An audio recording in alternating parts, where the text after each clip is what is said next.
Malappuram SP ഇന്നത്തെ രക്ഷാപ്രവർത്തനവുമായി ബന്ധപ്പെട്ടേക്ക് നടത്തിയ പ്രതികരണം ഒന്ന് കേൾക്കാം. 57 എണ്ണം, അതായത് ഫുൾ ബോഡിയായിട്ടും പിന്നെ ബോഡികളുടെ പാർട്ടായിട്ടും കിട്ടിയിട്ടുണ്ട്.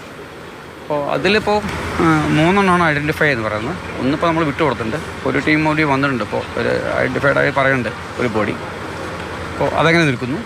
ഇന്ന് വൈകുന്നേരം വരെ നമ്മളവിടെ സെർച്ച് ഉണ്ടായിരുന്നു. അപ്പോൾ നാളെ രാവിലെ 7 മണിക്ക് വീണ്ടും ഫോറസ്റ്റിനുള്ള സെർച്ചിന് പോവുകയാണ്.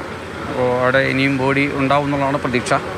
അപ്പോൾ 2 ടീമായിട്ട് അവിടെ NDRF ഉണ്ട്, ഫോറസ്റ്റ് ഉണ്ട്, റവന്യൂ ഉണ്ട്, പിന്നെ മറ്റ് ലോക്കൽ സെൽഫ് ഗവൺമെൻറ് ഉണ്ട്. അവിടെ വൈസ് പ്രസിഡൻറ്റും ഒക്കെ ഉണ്ടായിരുന്നു, അവിടെ എല്ലാം ഉണ്ടായിരുന്നു. പിന്നെ അവിടുത്തെ പബ്ലിക്കിൻ്റെ സപ്പോർട്ട് അത് അമേസിങ്. അതോടൊപ്പം തന്നെ അവിടുത്തെ മറ്റ് സന്നദ്ധ സംഘടനകളുണ്ട്, എല്ലാവരും നന്നായിട്ട് ചെയ്യുന്നുണ്ട്. അപ്പോൾ നാളെ ഇപ്പോൾ 2 ടീമായിട്ട് റിവറിൻ്റെ 2 ബാങ്കിലൂടെ നമ്മൾ മുകളിലേക്ക് പോകാനാണ് ഉദ്ദേശിക്കുന്നത്, വിത്ത് ഓൾ വെപ്പൺസ്. കാരണം ഉള്ളിൽ മൃഗങ്ങളൊക്കെ ഉണ്ടാവുമല്ലോ. നാളെ രാവിലെ അതുകൂടി നോക്കുന്നുണ്ട്. അതാണ് ഇപ്പോഴത്തെ നമ്മുടെ ഒരു സ്ട്രാറ്റജി. ഇന്നിപ്പം ഈ തെരച്ചിൽ നിർത്തിയതിന് ശേഷം ഒരുപക്ഷെ ബോഡികൾ ഒഴുകി പോകാനായിട്ടുള്ള സാധ്യതയുണ്ടോ?